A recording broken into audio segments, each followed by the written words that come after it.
myself. I'll just, I think that if I share the screen here, we should be able to see this. So I want to start right off with my contact information in case folks have interesting thoughts that want to share with me after the presentation or questions that come up. You're certainly welcome to email me at any time. As John mentioned, this is the second time around for me. I did one a couple weeks ago, and I was interested in sort of separating the solar stories out in the systems that I have here. And this is one of my favorite systems because it's my very first one that I worked on. And you'll see as we go through here that some of it is not real modern, but I guess that's okay. This is a picture of the system that I'm going to talk about tonight. It's a relatively simple system, just 4 small 65-watt panels that feed the electricity into my little utility shed here. And in my utility shed, I keep a variety of yard tools that are now all rechargeable electric. My wife and I really appreciate and enjoy the electric yard tools that we have, and I'll talk a little bit more about them later because I'm excited about the applications of solar as well as the solar itself. So some parts of this system were originally purchased and installed back in 2003. So I've been working at this for a little while here. The solar panels are almost that old. They're a little bit younger than that. But I purchased them back when solar panels were expensive. These 4 small 65-watt panels cost, I unfortunately couldn't find the original invoice. My wife and I looked for it and we couldn't find it. So I don't know exactly what they cost, but I think it was about 4 or 5 times as much as solar panels are going for now per watt. So it was an expensive proposition back then to put up these even 4 small panels. So it made some sense at the time, economically, to put them on a tracking mount. The tracking mount keeps them pointed right at the sun, which provides a substantial increase in power output. And besides that, it was just fun. The tracking mount is just fun to work with and fun to watch. And I can describe a little bit more about how that works here. This is the tracking mount when it first wakes up in the morning. I have some trees shading it early morning, but about 10, maybe 11 o'clock or so, late morning, it wakes up and it tips into the sun. The way it works is on either side of the tracking mount, which is made by ZoneWorks, there is a black tube that has an outer aluminum shield on it. And so there's a differential heating of the tube that's on this side compared to the tube that's on this side of the mount. And there's a simple fluid-filled tube between them. And the differential heating causes the fluid to transfer from one side of the panel array to the other, and it tips into the sun to keep the 2 outside tubes here matched in temperature. And as I say, it's fun to watch. It works remarkably well. It's slow enough that you can't see it move unless you're really patient. But it works. After just a few minutes of being in the sun, the panels are pointed straight at the sun. It tracks accurately all the way over till it's shaded again in the afternoon, late afternoon, 4 or 5 o'clock, and then it goes to sleep for the night, and it looks like this, tipped all the way over on the other side. So, as I mentioned, I did this primarily for help production and to have something fun to play with. But I'm not recommending solar trackers now. Panels are so cheap that if I were doing this over again, I'd just buy 1 panel and put it on the shed roof and be done with it. It's a significant extra effort to get this up and to get it pointed south and to get it all counterbalanced properly so that it works real smoothly. The back of the panels look like this. The ZoneWorks mount itself is very simple. It's just a simple frame the panels screw to, and there you can see one of the tubes on the other side of this array. Electricity, this is a very simple system. All 4 panels feed into a single combiner box that sends 12 volts over into the shed. And I do have this system very well grounded and with a lightning arrestor to prevent surges from damaging this equipment. And these are all just going to get in parallel. So they're 12 volt panels and they stay at 12 volt. Again, modern panels are higher voltage and operate differently, but this is a very, very straightforward system that seemed expensive at the time, but has certainly been worth it over the years for the power it's produced for our tools. So the power, I'll just follow the path of the power here just to describe what happens. The power goes into this charge controller. This is a very old charge controller. It's kind of primitive by modern standards, but it does have this little readout that gives me some idea of what's going on. You can see I've got a couple thousand amp hours since I first plugged this back in. I don't remember when I last had the system down for maintenance, but it produces power. And right now the batteries you can see are at 13.8 volts, so they're fully charged. And although it's a simple old charge controller, it's robust and these things just keep operating. If I were to get a charge controller now, it would be a much more modern one that provides a significant boost in output, but I'll describe that a little bit more later.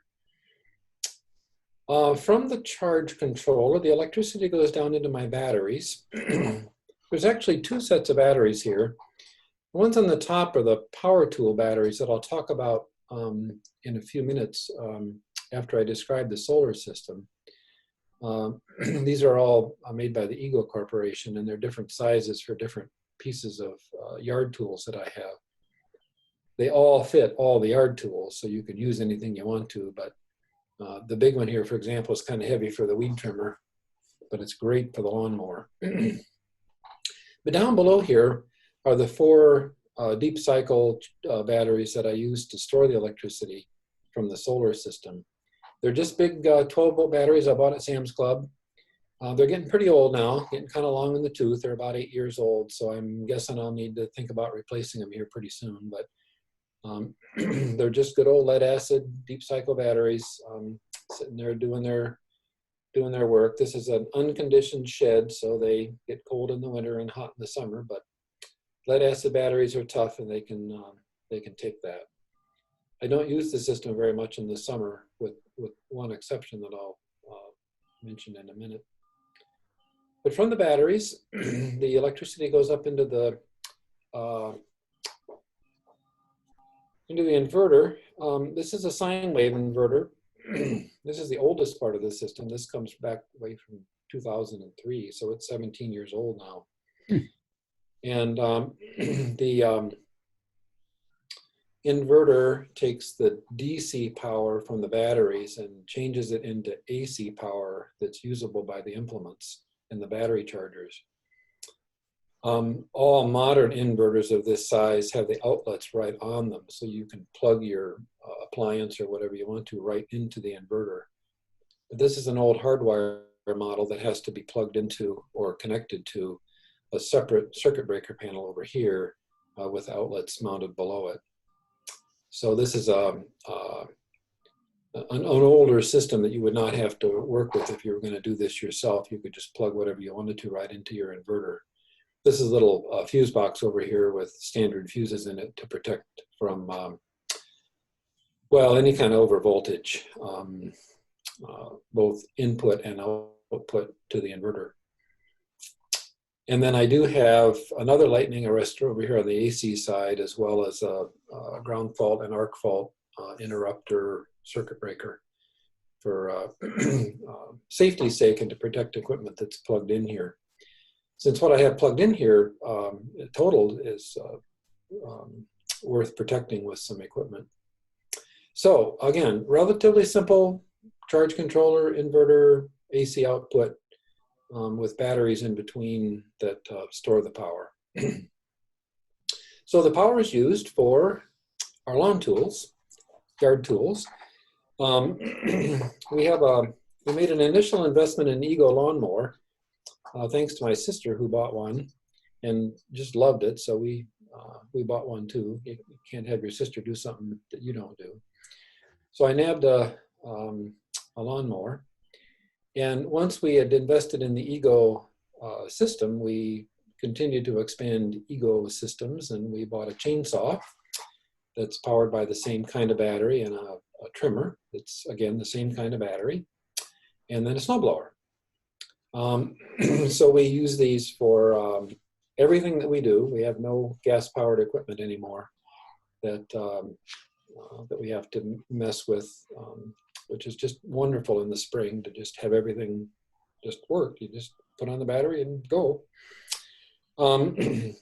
Of these tools, my favorite is the chainsaw. I had no idea how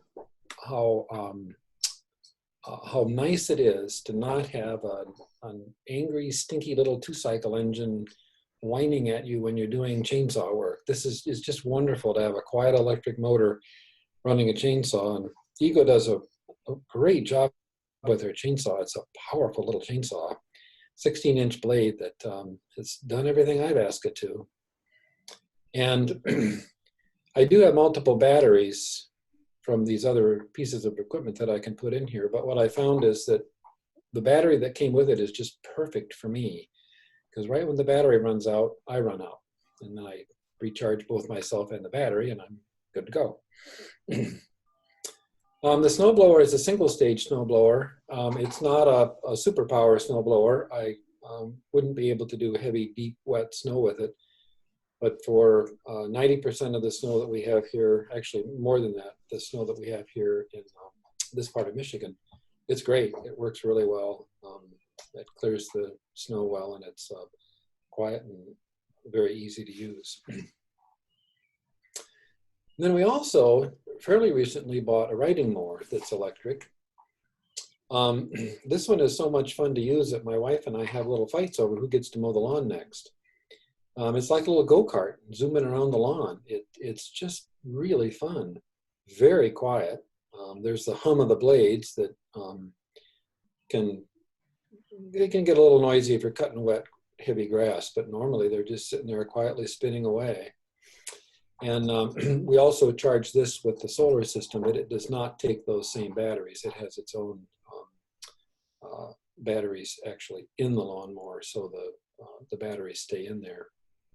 It's got all kinds of cool features. The control panel is got whatever you need. It's got USB port, cruise control, place for your phone, great meter that tells you what's going on. So it's easy to use and very, very nice. I just mowed a couple days ago, and it'll be my wife's turn next time. So that's a little bit about what we did with the solar system out in the yard, and a little bit about how we use the system.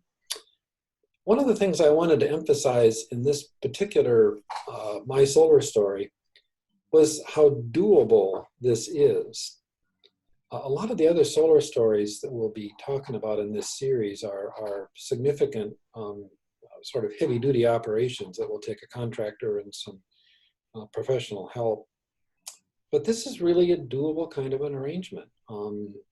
I snagged this image off of a company that I've used a lot, Northern Arizona Wind and Sun. And they sell these pre-set up kits, basically. And this is a very simple one that they sell. It's about $2,000. It includes a solar panel and some simple mounts for the panel. It includes the circuit breakers, circuit breaker box, batteries, wiring, charge controller, panel wiring, a great battery monitor so you know what the system is doing, and an excellent sine wave inverter. And it comes with good instructions. They have good support. It's something that you could, if you wanted to do this, order up and do yourself with just very minimal tools and learn a little bit about power. Because the inverter contains the plugs, the high voltage side, the only part of this that you deal with is the low voltage 12 volt side. And 12 volts DC is safe. You have no worries about the electrical safety of this. So it's a, it's a kind of a fun way to think about the possibilities of actually doing this yourself. Stick it on your SID and charge up your chainsaw. So that's, yeah, summary of what we've done, summary of how we use the electricity. And that's pretty much my 20 minutes worth of introduction. And I'd be happy to answer any questions if anybody wants to either comment about what they have done or ask questions about what we do here. Yeah, Roger? Yep. I have a question. Is your sine wave inverter, is that modified or true sine wave inverter? It's a true sine wave. It's actually literally a curved sine wave output. Would it make any difference? The reason I asked that is because when I put mine in back in 2001, and it was then everything was off the grid, I did modified sine wave because it saved significant money and it didn't really impact the performance of the batteries or the Sure. the circuit. I don't know if that's where that fits in now, or true sine wave inverter is so cheap now that you really don't need to modify it anymore. Ah, yes, right. Well, I guess I would answer that in two ways. The second, I think, is becoming true now. The true sine wave inverters are ubiquitous and relatively inexpensive. The modified sine wave inverters are still less expensive. And for all of the systems that I'm using here, a modified sine wave inverter would be fine. Everything here is easily capable of handling the sort of the stepped square wave of a modified sine wave inverter. But there are some applications where full sine wave is good. If you're going to plug in more sensitive computer equipment, I would invest in the sine wave. Roger, I wonder if you or anyone else listening tonight has, in the spirit of a small solar, invested in solar-powered roof attic fans where the solar panels come mounted right on top of the fan. I have not, but I've seen them, and I think it's a great idea.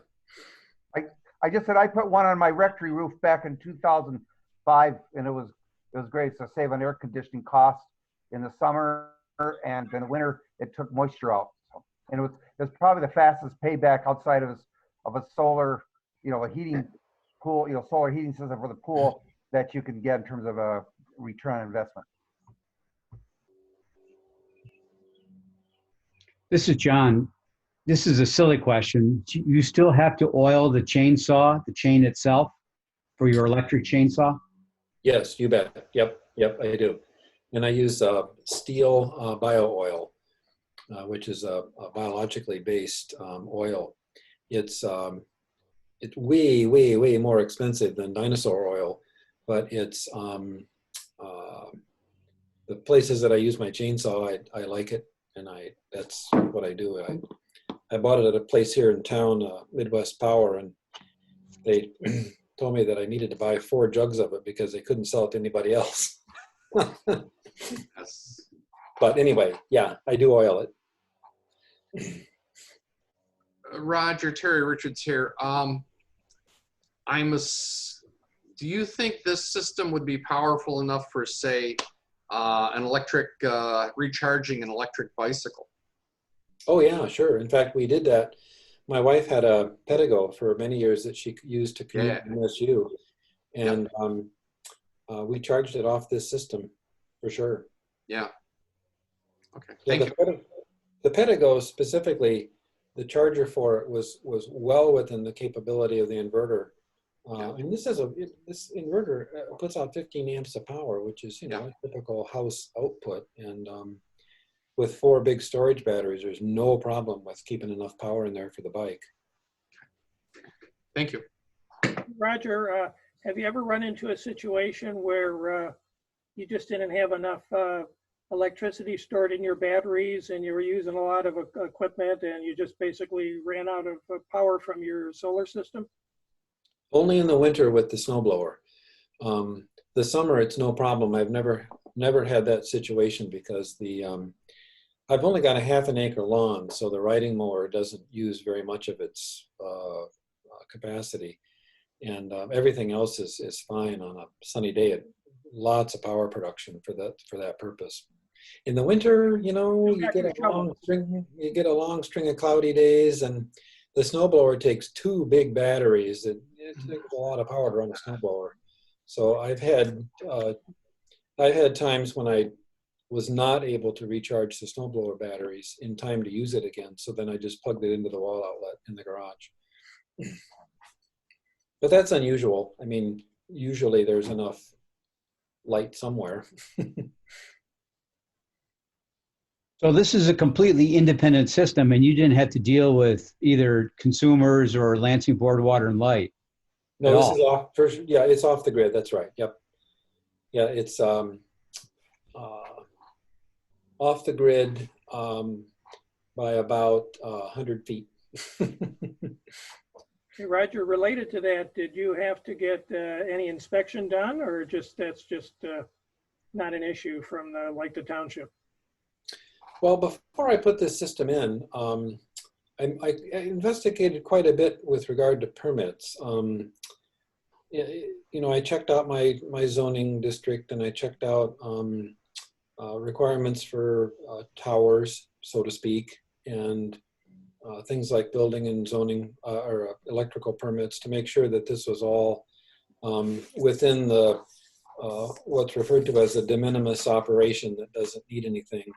As soon as you hook up to the utility, you have to take all that into account and do the interconnection permits and electrical permits and all that. But as an independent and small operation like this, the de minimis aspects of it didn't require extra on that part. But anyone doing this, you for sure want to check into all that first, including things like homeowners associations, because those can have some restrictive covenants for extra things in the yard and visual kinds of things. Yeah, I know there can be height restrictions too for what you could do in your yard too. There are, yep, for sure. Yep, if you're going to build something that looks like a fence, you got to have it less than 6 feet. Roger, this is John Gorley. Does your tracker ever get confused if the sun is behind it, for example? Does it try to point the wrong way? No, it doesn't get confused. There is a situation actually this time of year when the sun is behind it, just because of the orientation of the sun and the trees right now. I've not had it get confused, but I've had it when a period of clouds comes through in the midday, it can go to sleep for a while and just sit there and do nothing. And then when it wakes up, it's not pointed at the sun anymore. So it's not perfect as the sun gets in and out of clouds on a cloudy day. But on a typical day, like we had yesterday, for example, when it's sunny all day, it's very accurate. There's no confusion, tracks just right. Roger, how much power do you store in those batteries? How many watt hours are? These are 100 amp hour, 12 volt batteries. So they're 1200 watt hours each. And you can run them down to about 50% without damaging them. So they're storing about 600 watt hours for each battery, and I have 4. In my scenario here and the way that I use my system, I could comfortably get by with just 2 batteries because I'm not really needing to store all that much battery, but or much electricity. But these are left over actually from another project, and I mentioned they're getting kind of old. They came from another project that I had. I just put them in here because I had them. If I were doing it over again, I probably wouldn't use 4, but 4 times 600, I guess I've got 2,400 watt hours of power storage. Now, do you think you'd use lead acid again, or would you switch to lithium chemistry? Good question. I've been in conversation with Arizona Wind and Sun about getting a whole new set of lithium battle-borne lithium batteries for my car charging system. And if I were to do this again, I would definitely go lithium. I think I mentioned that this company sells these sort of kits that are not pre-assembled, but pre-put together, and they sell them just with the lithium batteries now. In this case, the lithium iron. Let's see, lithium iron phosphate, LiFePO4. Yes. Yeah, lithium iron phosphate. Yep. Yeah. So that's it. That's what I would use for sure. Yep.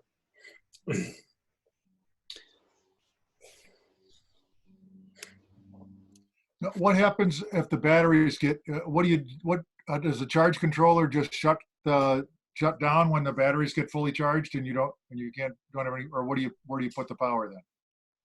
It's just wasted. Yes, the charge controller shuts down. It tapers off and then trickle charges the batteries for essentially ever. That's the situation most of the winter because I don't use the yard tools in the winter, and they just sit out there with the charge controller trickle charging them, keeping them at a float voltage all winter.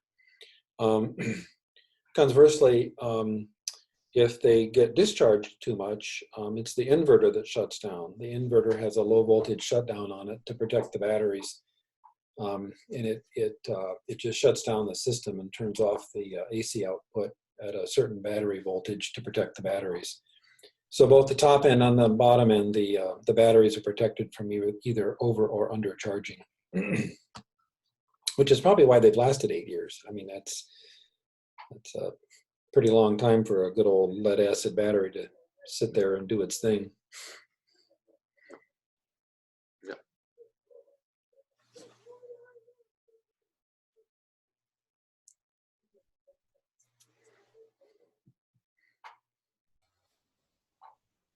It's a nice system, Roger, and like I say, as you say, to get someone initially started in solar, that's a perfect way to go. Yeah, it was actually fun for me, and putting this stuff together kind of kept up my encouragement and pushed me to do a few other things that are part of my other solar stories. And I do have a cabin in the Upper Peninsula that's completely off the grid, and that's a whole nother interesting story where we started out with wind power that didn't work. So we switched to solar there. So we've been off the grid up there since well, for almost 20 years now. Why didn't it work? The wind? Yeah. The wind turbines are not the small scale wind turbines are just not reliable in my experience. Now it's been a while, so I can't, I guess, speak for what's available now, but I used some good wind turbines back in the day, and they just didn't hold up. The yaw bearings wore out. The electrics couldn't handle the power. I just can't tell you the number of times I went up that tower to get that turbine off there to send it back to the factory. And I went through 3 turbines. And when they worked, it was fun. I mean, it was great to have the wind charging the batteries, and it was good. But boy, just reliability was nothing compared to solar. Yeah, I think our toy is basically phasing out the wind aspect of his business, because I think the market's is moving away from small scale wind. Yeah. I'm sure the large scale, commercial wind turbines are fine. There's probably some mechanical and electrical problems associated with those, but the small wind, for my purposes, just wasn't there, and it was too much of a hassle. So. Now you stayed with 12 volts on all the off-grid systems, or Did you look at 24 or 48 volt systems too? Both. The system that I use here in the garage to charge my electric vehicle is a 24 volts. I did that to reduce the amperage coming in and out of the batteries because it has a big power draw on that. And then my cabin system runs at 48 volts, again, for the amperage reductions. Because I've got some long wire runs up there where it would be really expensive to buy wire for 12 volts.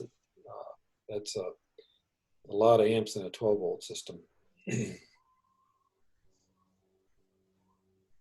In the system on my cabin, I'm using 4.0 wire at 48 volts, and I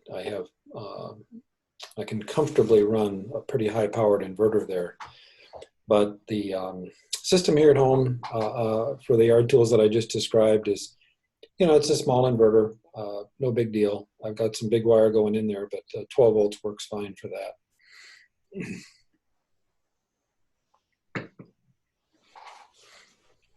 Well, I guess we're getting toward the end of our time. Any last question or two before we kind of adjourn? This is my first solar story, and this has just been great. So I just want to thank John and Roger and everyone that joined us. Yeah. Yeah, I really enjoyed this. Thanks very much. Yes. Yeah, cool. Thank you, Roger. Really. We've got another one coming up. Yeah, we've got them scheduled through June, and I'm starting to schedule into July. So I'll be sending out notices on a weekly basis. The notice first comes out on Monday, and then a reminder on Thursday. So hey, thanks for everybody for coming tonight, and stay safe and stay well. Take care. Okay. Thank you, John, very much. Thanks, John. Bye-bye, everybody. Yep. Bye-bye. Thank you. Thanks.